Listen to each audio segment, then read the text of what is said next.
ओम नमो नारायण। हिमालय कह रहा है। रचनाकार महायोगी पायलट बाबा जी। चंपा। पिछले 3 जन्मों का विवरण। काफ़ी रात ढल गई, फिर आराम करने लगे। मैं उठकर बैठ गया। फिर चंपा की आत्मा का आवाहन करने लगा। काफ़ी देर बाद उसकी आत्मा से संपर्क हो गया तो मैंने उसे पूर्व जन्म की स्थिति में आ जाने को कहा। उसके शरीर के निर्माण करने में कुछ कठिनाई हो रही थी, क्योंकि वह शरीर पहले ही राख हो चुका था और आत्मा ने दूसरे शरीर को धारण कर लिया था। मैं प्रतीक्षा करता रहा। फिर धीरे धीरे उसने एक शरीर का निर्माण किया जो सूक्ष्म था। वहाँ सब कुछ कल्पना से परे था। चंपा की आत्मा ने गिरिजा के शरीर का निर्माण किया था। मेरी बहन गिरिजा, जो मुझे गोद में लेकर घूमा करती थी।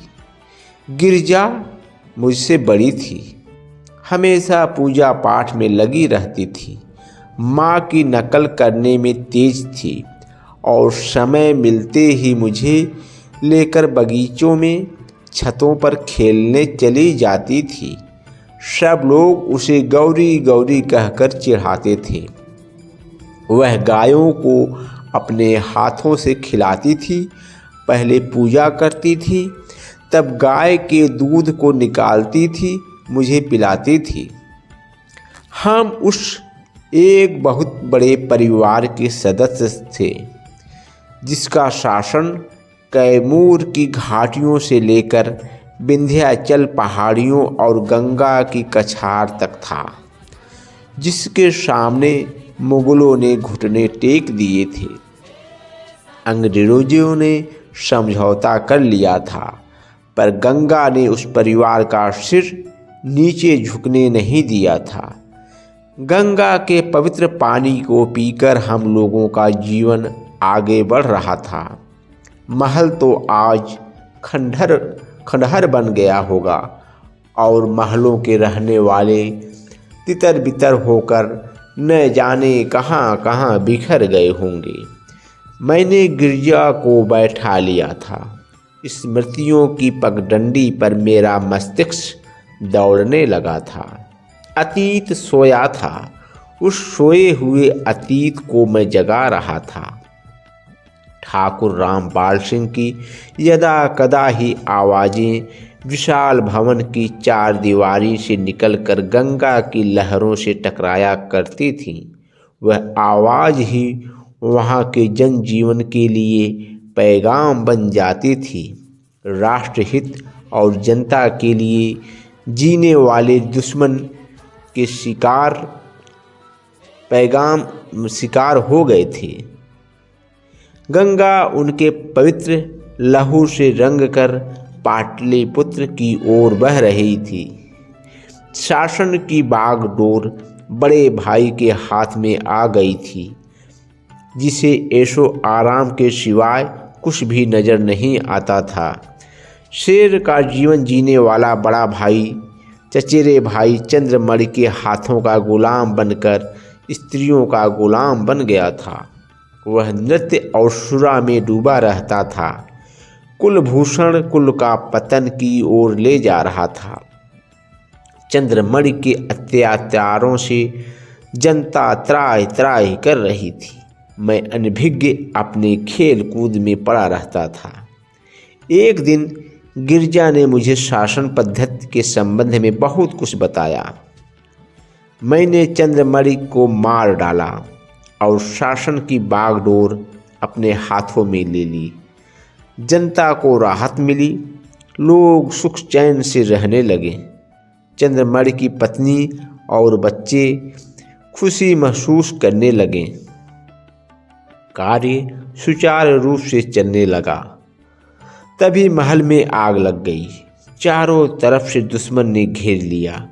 औरतें इज्जत बचाने के लिए छतों से कूद पड़ी। मैं कुछ लोगों के साथ गुप्त रास्ते से कैमूर की पहाड़ियों में जा निकला। मुझ में एक आध्यात्मिक परिवर्तन हुआ और मैं तपस्या करने के लिए निकल गया। मैं कश्मीर की घाटियों में चैतन्य ब्रह्मचारी के नाम से सैकड़ों वर्ष तक भ्रमण करता रहा। फिर मैंने शरीर को त्याग कर जन्म ले लिया और एक कला का पोषक बन गया। बहुत ही बड़ा कलाकार बना। एक दिन शहर से गुजर रहा था कि वह युवा व्यक्ति को आभूषणों की दुकान पर मजदूरी करते देखा। मैंने उसे पहचान लिया। वह कुलभूषण था। मैंने उसे वहाँ से छुड़ा लिया और अच्छा जीवन जीने के लिए प्रोत्साहन दिया।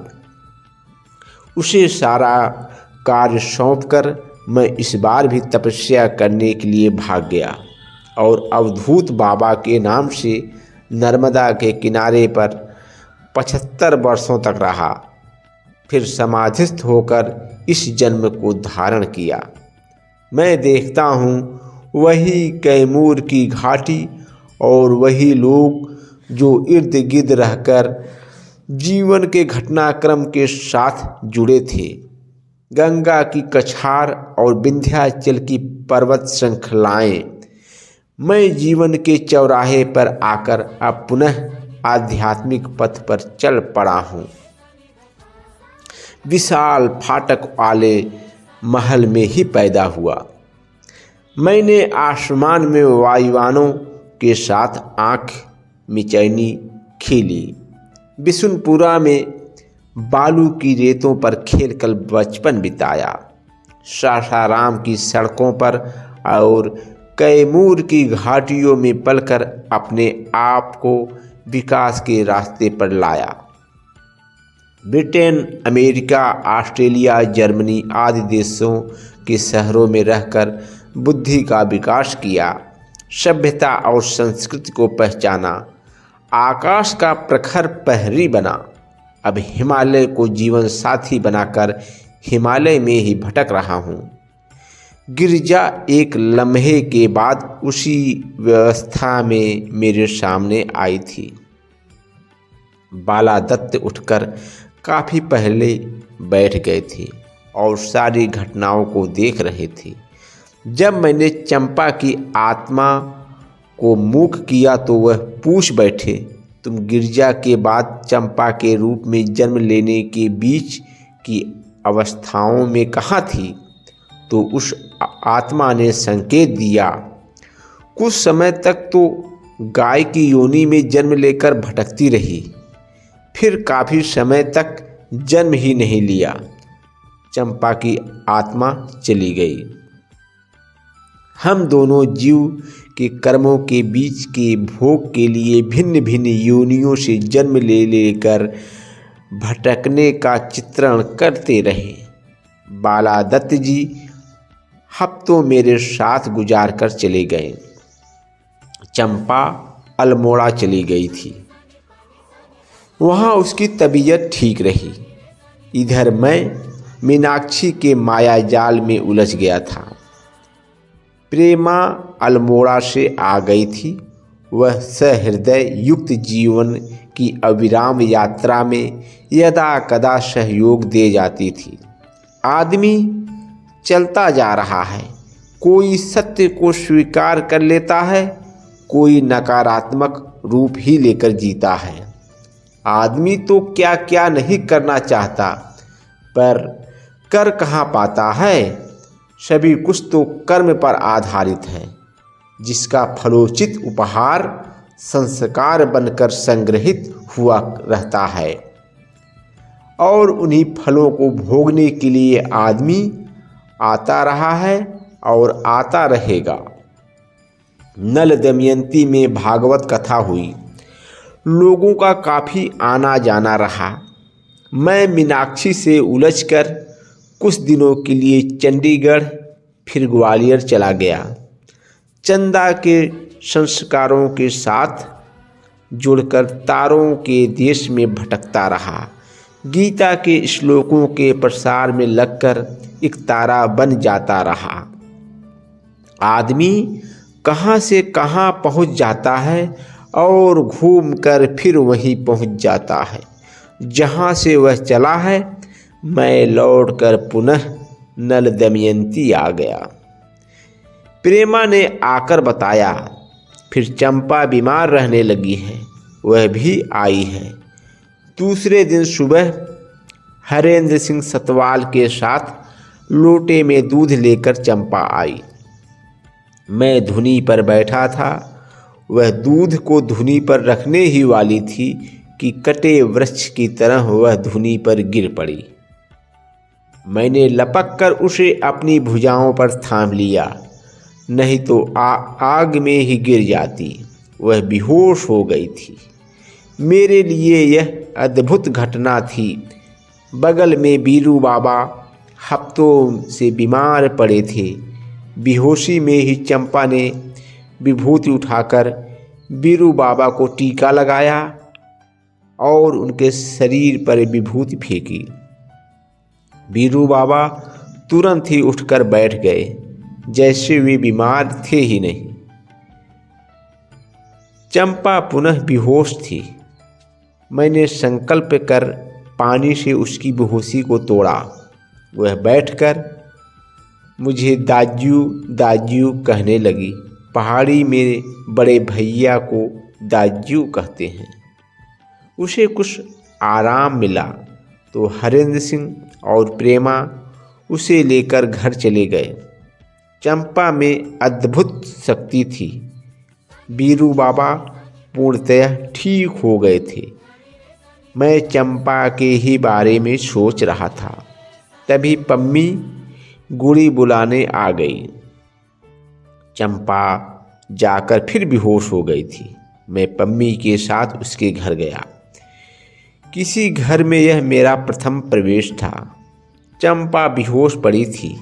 रह रहकर बेहोशी से उठकर दाजू दाजू कह देती थी। मैंने उसकी बेहोशी को दूर कर दिया तो वह बोली, आपको मेरा दाजू बनना पड़ेगा, मैं राखी बांधूंगी। मैं सुनकर अवाक रह गया। फिर मैंने कहा, योगियों के लिए कोई भाई बहन नहीं होते। वह तो पारस्परिक दुनिया से भागकर एक ऐसी नई दुनिया से जुड़ जाता है जहाँ कोई रिश्ता नाता नहीं होता। संसार के सभी रिश्ते नाते उसके अपने हो जाते हैं और वह सबका होकर भी अकेला रह जाता है। तो चंपा हंसने लगी थी, जैसे वह सब कुछ जानती हो। अरे दाजू, आदमी भागता है पर कहाँ तक भाग पाता है? जब वह अपने आप से भाग ले तब भी वह जुड़ा रहता है। वह थोड़े कि त्याग कर विराट को अपना बनाता है। एक दो बहनों को छोड़कर संसार की सभी बहनों को अपनाता है। माँ को त्याग कर अनेक माताओं को पा लेता है। एक छोटे से परिवार को छोड़कर सारे जगत रूपी परिवार का सदस्य बन जाता है। वह भागना चाहता है पर कहाँ भाग पाता है। वह अपने लिए जीता है। एक परिवार के लिए जीता था पर बाद में वह सभी के लिए जीता है। सीमित परिवार असीमित हो जाता है, जहाँ न कोई रोक टोक है न कोई बंधन, जहाँ न जाने में प्रतिबद्ध होता है और न लौटने की चिंता। वह स्वयं में विचरण अवश्य करता है पर वह जो कुछ करता है दूसरे के लिए। मैं उन्हीं में अपना हिस्सा मांग रही हूँ। योगी को दाजू तो बनाना ही पड़ेगा, क्योंकि जो संस्कार मिटाने के लिए चला है वह अतीत के सागर में डूबकर देखना जानता है और आप सब कुछ जानते हुए भाग जाना चाहते हैं। जीवन कोई मंजिल नहीं है, यह तो एक रास्ता है और जीव एक मुसाफिर। मुसाफिर को रुकना ही पड़ता है। गंगा की बालू की रेत तो यहाँ नहीं, परंतु हिमालय के पवित्र कण यहाँ जरूर हैं। कोई तो भैया आकर नैसर्गिक प्रकृति की हरितमा के धागे को पहनकर हिमगिर की शिखरों की तरह सिर को उठाकर सुभद्रा और कृष्ण के कच्चे धागों से बंधा भाई बहन के प्यार का संदेश देगा। हिमालय सदा से प्रहरी रहा और रहेगा, चाहे दानवों ने देवों पर अत्याचार करना चाहा हो या मानव ने मानव के ऊपर। यह सजग प्रहरी हमेशा अपने कर्तव्य पर अडिग रहा है। शेष अगले भाग में।